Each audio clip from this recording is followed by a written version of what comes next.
Silence is a powerful amplifier. It lets the desperation breed. Luke and I spent that day not in panic, but in preparation.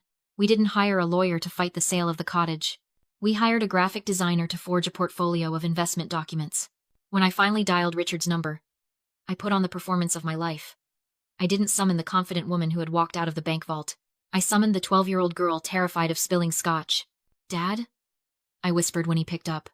I let my voice tremble. "I'm sorry I hung up. I didn't know what to say." "You should be sorry," he snapped. But the edge was duller. He was listening. "It's not just the cottage," I said, pitching my voice to the perfect frequency of naive panic. "I went to the bank. The passbook. It wasn't empty." The line went dead silent. I could practically hear him doing the mental calculus. "How much?" he asked. The greed leaked through the phone like oil. $12 million, I choked out. $12 million. But Dad, I don't know what to do. The bank manager started talking about capital gains taxes and federal audits, and I think I'm in trouble. If the IRS finds out I have this, they'll take half of it. I don't know how to hide it. It was the perfect bait. I handed him exactly what he believed about me. That I was weak, stupid, and incapable of handling power. And I handed him exactly what he needed. A massive injection of liquidity to cover his own crimes. "Listen to me very carefully, Alyssa," he said. His voice transformed instantly from bully to savior. It was chilling. "Do not sign anything with the bank. Do not talk to any lawyers. You bring that paperwork to me. I can shelter it under the family trust. We can classify it as a pre-existing asset. It's complicated, but I can make the tax liability disappear. I'm doing this for you, sweetheart. To protect you. Protect me." He wanted to swallow the inheritance whole to plug the holes in his sinking ship. Can we do it tonight?" I asked. "No," he said. Too quickly. He needed time to prepare the fake transfer papers. "I have the Man of the Year gala on Saturday in Boston. It's perfect. Bring the documents there. We'll sign everything in the VIP suite before the speeches. I'll announce the expansion of the family fund. It'll look legitimate." He wanted the audience. He wanted the glory of announcing a $12 million windfall as his own business genius. "Okay," I said. "Thank you, Dad. Thank you for fixing this. That's what fathers are for," he said. I hung up. I looked at Luke. The fear vanished from my face instantly. "He took it," I said. Luke nodded. Already printing the documents we would actually present. They looked exactly like the standard transfer forms Richard would expect. Same font, same headers. But the fine print wasn't a transfer of funds. It was an affidavit of sole liability. Richard thought he was reeling in a clueless daughter.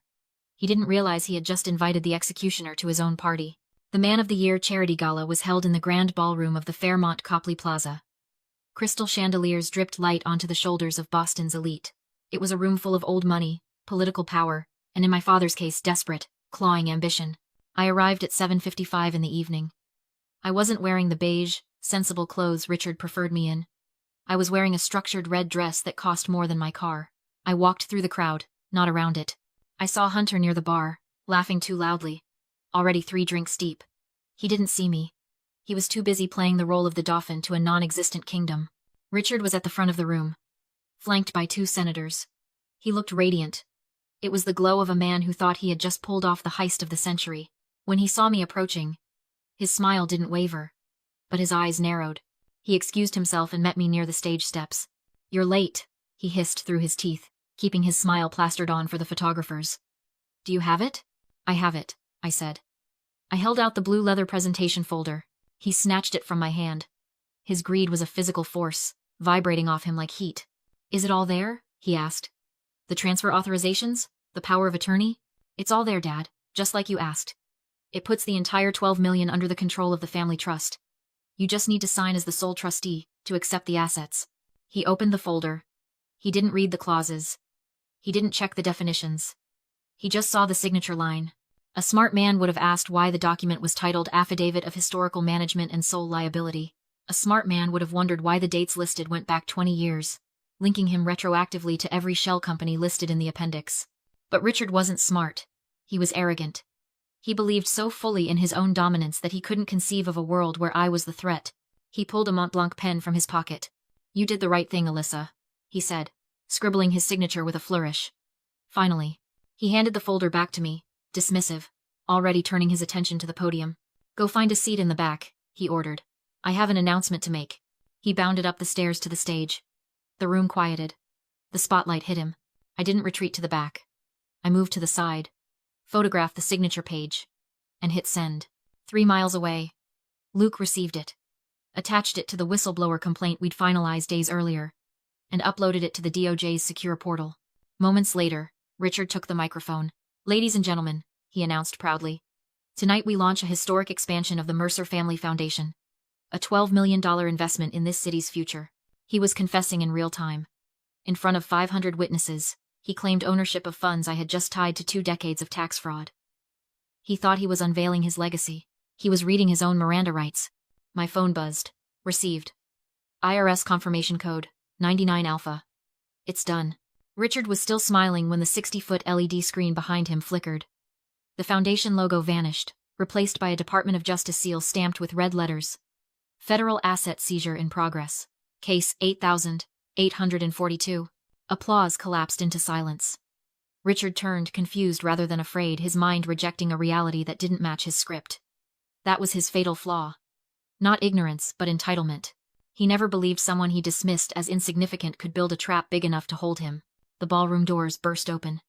6 IRS CID agents swept down the aisle. "Richard Mercer," the lead agent ordered. "Step away from the podium." Richard clutched the mic. "Do you know who I am?" "We do," the agent replied. "You're the sole trustee who signed an affidavit accepting responsibility for 20 years of unreported offshore accounts." Richard spun toward me. "She tricked me, my daughter. Save it for the grand jury." Handcuffs snapped shut. Cameras flashed as he was led away. Stripped of grandeur. Reduced to a man in a rented tux. I thought it was over. It wasn't. The VIP suite door slammed. The lock clicked. Hunter stood there, sweating, purple-faced, frantic.